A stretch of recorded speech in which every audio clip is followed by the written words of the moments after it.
During a production, you'll find yourself selecting colors for various things like the color of a light, color of a surface. While you're working with procedural textures, you'll be working with colors. It's something that will be doing a lot. So I thought we could take a look at color selection in Lightwave. Now I'm going to work in layout, but it works the same way in Modeler. So say we want to start selecting a color. I'm going to go over to the surface editor, and what we have here for color, we've got these three numbers. This is red, green, blue, RGB. Now, if I want to adjust the color, and we'll be able to see it in OpenGL back here, but if I want to adjust the color, I can left click and drag on the red, and I can lower the amount of red. See how he's turning green? I guess he's like the Hulk, he's getting mad. If I increase the red, we'll get a lot more red. Okay, and I'm left clicking and dragging over these numbers, and it's like a mini slider for changing the color. Now, if I right click in the window, it changes from red, green, blue to hue, saturation, and value, and I can adjust just the same way. I'm just using a little mini slider by left clicking and dragging. I'm holding down the left mouse button and I'm dragging to change it. To get it back to red, green, blue, to RGB, we just right click and we're back there.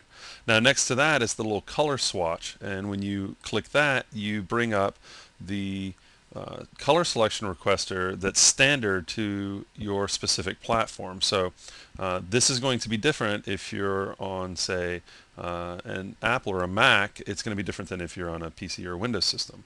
Okay, and we can just come over here and click and drag and pick the color we want. We can pick from some of the basic colors if we'd like. We can create a color and store it here, but this is all standard for the for the color selection requester for your platform. I'm going to go ahead and hit cancel. Now, there's another way to select colors that is using the Lightwave color picker. But what we have to do is we have to tell it, instead of using the platform specific color picker, we want to use the Lightwave color picker.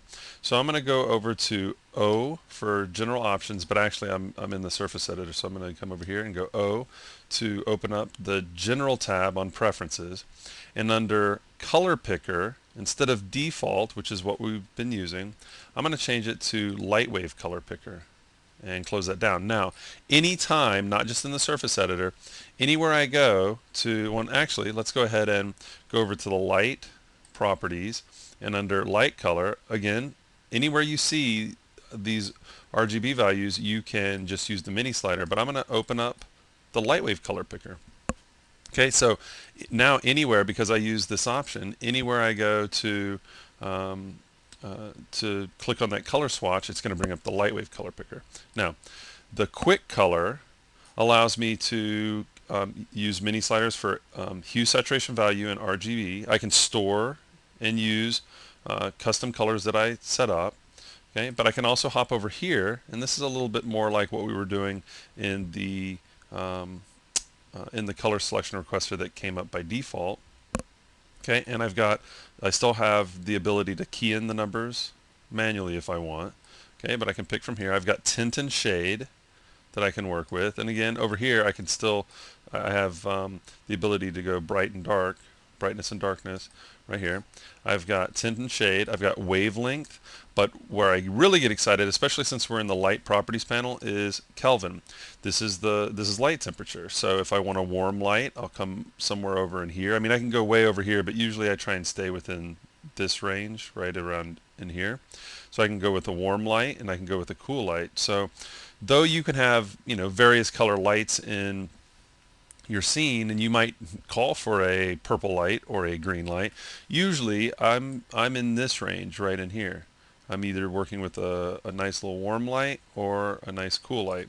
So when I'm lighting a scene, I usually find myself in the Lightwave color picker, which usually means I'm working with the Lightwave color picker at all times because I've got this setup. But by default, you're not going to have these options. Okay, and again, nothing stops you from, in the other color picker, choosing a warm color without using Kelvin, but for a quick way of getting the light temperature, I don't think anything beats this. This is really nice. So I'm going to go ahead and hit OK, and I've changed the color of my light. And if you want to go back, you just hit O for general options, color picker, default. So this is where you'll change it from default to Lightwave color picker. Okay, I'll set it back to default. And that's just a quick look at color selection. And again, it works the same way in Modeler. Just remember that you can adjust the RGB values here. You can right click to get the hue saturation value, right click to get back to RGB, and you can use the various color selection requesters that you choose, either the default or the Lightwave color picker.